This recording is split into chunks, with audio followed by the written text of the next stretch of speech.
Alex Trebek, longtime host of Jeopardy, dies at 80. A good host, he once said, could set his ego aside and let contestants be all they could be. But he let them know when he thought they missed easy answers.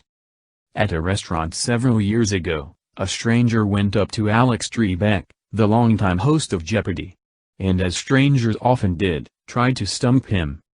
"The American flag flies here 24 hours a day, every day of the year," the stranger said, using the quiz show host's particular locution, in which questions are delivered as answers.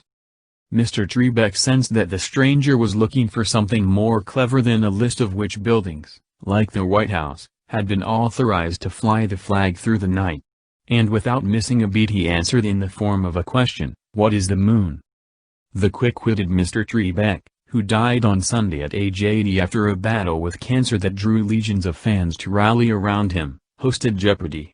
For a record-setting 37 years.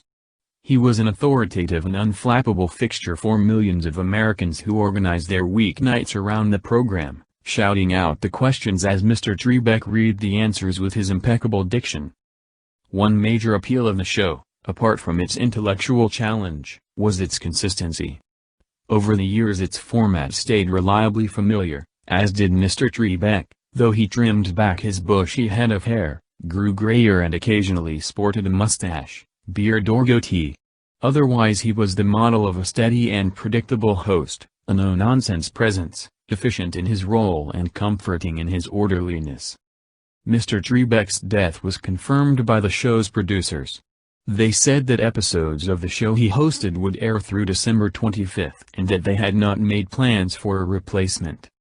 Mr. Trebek had announced in a video on March 6, 2019, that he had received a diagnosis of stage 4 pancreatic cancer that week. He said that like many others with the disease, he had no symptoms until it had spread throughout his body. He delivered the news from the show's set, wearing, as usual, a bandbox fresh suit and tie as he spoke straight to the camera without sentiment or histrionics. When he commanded a game, he might occasionally raise an eyebrow and say ooh, nah ooh, sorry or repeat a clue with a whiff of condescension. He told New York Magazine that when contestants missed obvious answers, he deliberately struck a tone that was meant to convey, "How can you not get this? This is not rocket science." Through it all, he kept the game running on its strict timetable. He started hosting in 1984, when the show returned to the airwaves after a hiatus. Since then he has been the only host, helming every episode except one, on April Fool's Day in 1997, when he swapped places with Pat Sajak, the host of Wheel of Fortune.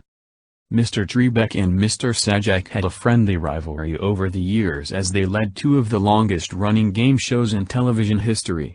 For years, Jeopardy! Was the top-rated quiz show in America and usually the #2 game show, behind Wheel of Fortune. A few weeks after Mr. Trebek announced that he had cancer, the ratings for Jeopardy! Coincidentally began to soar when a contestant, James Holzhauer, a sports gambler from Las Vegas, roared through the game on a winning streak that captivated the nation. Each night, more and more viewers tuned in to see whether Mr. Holzhauer could beat the record set by Ken Jennings, a computer programmer, who scored 74 straight victories in 2004. With Mr. Holzhauer on the buzzer, Jeopardy! Even blew past Judge Judy, long the top-rated show in syndication. In the end, Mr. Holzhauer fell just $58,000 shy, over 32 games, of breaking Mr. Jennings's record win of $2.5 million. But he boosted the show's ratings to a 14-year high, drawing 13.3 million daily viewers. He later donated some of his winnings to charitable causes, including research into pancreatic cancer in Mr. Trebek's name. Mr. Trebek said later that while he was taping some of the shows with Mr. Holzhauer, he had been in excruciating pain. Unlike many celebrities who conceal illness, Mr. Trebek was transparent about what he was going through. Sometimes his pain would shoot from a 3 to an 11 during tapings, he told CBS's Sunday Morning in May 2019. "I taped the show, and then I made it to the dressing room on one occasion, just barely, before I writhed in pain and cried in pain," he said. In March 2020, He gave a one-year video update on his status, noting that just 18% of people with pancreatic cancer lived it long. The chemo treatments were almost too much, he said. There were moments of great pain, he said, days when certain bodily functions no longer functioned and sudden, massive attacks of Great Depression that made me wonder if it really was worth fighting on. But to give up, he said, would have been to betray loved ones who were helping him survive. Model of decorum. Mr. Trebek hosted more than 8,000 episodes of Jeopardy! In 2014, he claimed the record for hosting the most episodes of a single game show, surpassing the record set by Bob Barker, who had led The Price is Right for 6,828 episodes between 1972 and 2007. Mr. Trebek once said he thought game shows did well because they avoided conflict.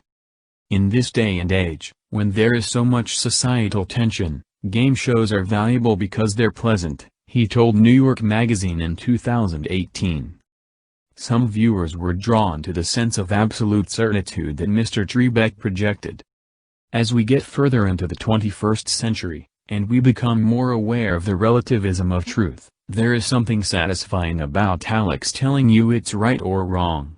Robert Thompson, a professor of television and popular culture at Syracuse University, said in a phone interview. "I love that there is no discussion, no panel of experts," he said. Just Alex with his cards. Mr. Trebek spurned being called the star of Jeopardy! He wanted viewers to focus on the material. The show derived its drama not from any antics of his, but from the contestants and the possibility that at any moment fortunes could shift, with an apparent loser becoming an instant winner, and vice versa. "You have to set your ego aside," Mr. Trebek said of his role. "If you want to be a good host, you have to figure out a way to get the contestants to, as in the old television commercial about the military, be all you can be. Because if they do well, the show does well. And if the show does well, by association, I do well." The show did well. Jeopardy! Has won more Emmy Awards, 35, than any other game show. They included the 2017 Daytime Emmy for Outstanding Game Show, remarkable for a program on the air for more than 3 decades. Mr. Trebek himself won 6 Emmys for Outstanding Game Show Host and an additional Lifetime Achievement Award. Jeopardy! Won a 2011 Peabody Award, the first time in more than 50 years that a television quiz show had been so recognized.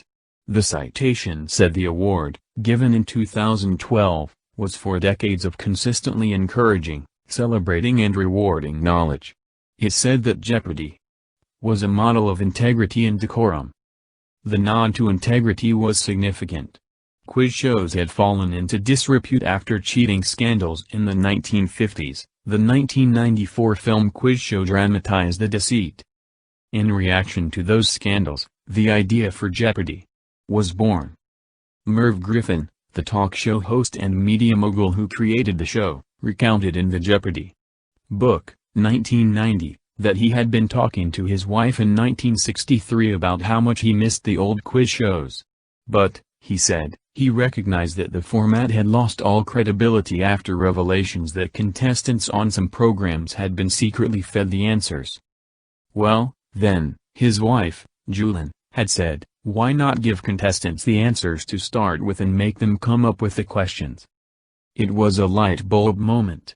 Miss Griffin said, 79 Wistful Vista. And Mr. Griffin replied, what is Fibber McGee and Molly's address? A reference to characters on a long-running radio comedy. The mechanics of the game, initially called What's the Question?, went through a few iterations before Jeopardy! Made its debut on NBC on March 30, 1964, with Art Fleming as the host. Initially a hit, the show was cancelled in 1975 as NBC sought to reach a younger demographic. Jeopardy! Returned in 1978, disappeared again, then underwent a high-tech facelift. The low-tech game board was replaced with a bank of video monitors. The theme music, composed by Mr. Griffin, was updated using electronic synthesizers. And in 1984, the show came back for good. Part of Americana. Mr. Trebek has said that he was chosen as host because he had made a good impression when he filled in on Wheel of Fortune in an emergency when the original host, Chuck Woolery, was hospitalized. Merv Griffin Enterprises, which created both shows, appreciated Mr. Trebek's seamless performance on Wheel and offered him Jeopardy! Mr. Griffin also wrote the show's highly distinctive Think theme, which is played during Final Jeopardy! As contestants write down questions that usually make or break them. Its 30-second countdown has become synonymous with any deadline pressure, with a woodblock timekeeper and a harp glissando finish as well as pizzicato strings at the very end. Mr. Trebek enjoyed hearing the theme music played at ballparks and football games when managers huddled or time was otherwise stopped. That meant that the music was instantly recognizable, that Jeopardy! Had arrived, he said, that it had become part of Americana. George Alexander Trebek was born on July 22, 1940, in Greater Sudbury, Ontario, north of Toronto. His father, George Edward Trebek, was a chef who had emigrated from Ukraine as a child, and his mother, Lucille Lagachi, was French-Canadian. Alex grew up in a bilingual French-English household. He attended Jesuit schools until the age of 12. When his parents divorced, he then left Sudbury to attend boarding school at the University of Ottawa High School in Ottawa, graduating in 1957. Afterward he enrolled at the University of Ottawa. By his junior year he needed money to pay for college and found a job at the Canadian Broadcasting Corporation as a summer relief announcer. He took on other announcing gigs. After graduating in 1961 with a major in philosophy, Mr. Trebek stayed at the CBC, where his interests turned to hosting. His first such job was for a Canadian music program called Music Hop in 1963. He then hosted a high school quiz show called Reach for the Top and other miscellaneous programs until 1973, when he moved to the United States. There he started out on a short-lived game show called The Wizard of Odds. A dizzying series of other shows followed, including High Rollers, Double Dare and the $128,000 question. In 1974 he married Elaine Coley, a businesswoman and former Playboy bunny. They had no children and divorced in 1981. In 1990, he married Jean Van, a real estate project manager from New York. Survivors include his wife and his children, Matthew, Emily, and Nikki. In 2016, Forbes estimated Mr. Trebek's salary at $16.5 million and ranked him as the 11th highest paid television host in the world. Nonetheless, Mr. Trebek eschewed the Hollywood high life. He reveled in being a homebody, drove a pickup truck and spent his leisure time on do-it-yourself home repairs. For a time, he owned a 700-acre ranch near Paso Robles in California, where he bred and trained thoroughbred racehorses, but he sold it in 2005. His job helming Jeopardy! Did not prevent him from periodically hosting other game shows, adding to his popularity. He hosted Jeopardy! And Classic Concentration simultaneously, and on February 4, 1991, made broadcast history when he also appeared on To Tell the Truth, becoming the first person to host 3 American game shows at once. A pop culture figure. Somewhere along the way he became a cultural icon. Mr. Trebek appeared frequently as himself in movies, including in Charlie's Angels, 2000, and on television programs, including The Simpsons and The Colbert Report. He ran a leg with the Olympic torch in advance of the 1996 Games in Atlanta. He even hosted a debate for the governor's race in Pennsylvania in 2018, but the result was disastrous. He had said that he wanted the format to be conversational, but no one had anticipated how much he wanted to be part of the conversation. He talked for more than 40% of the time, including offering random comments on the clergy abuse scandals in the Catholic Church. He later apologized, saying he had misunderstood the role of moderator. Still, in an unscientific poll in Reader's Digest in 2013, he came in 8th on the list of 100 most trusted Americans. He became a naturalized United States citizen in 1998. Since Mr. Trebek announced his diagnosis, his admirers have flooded the internet and elsewhere with encomiums. Despite the diagnosis, Trebek continued to work, to put on his suits and read his clues, wrote one, Sam Anderson, in 2019 in the New York Times Magazine. It was a dignified refusal to surrender to doom, he added.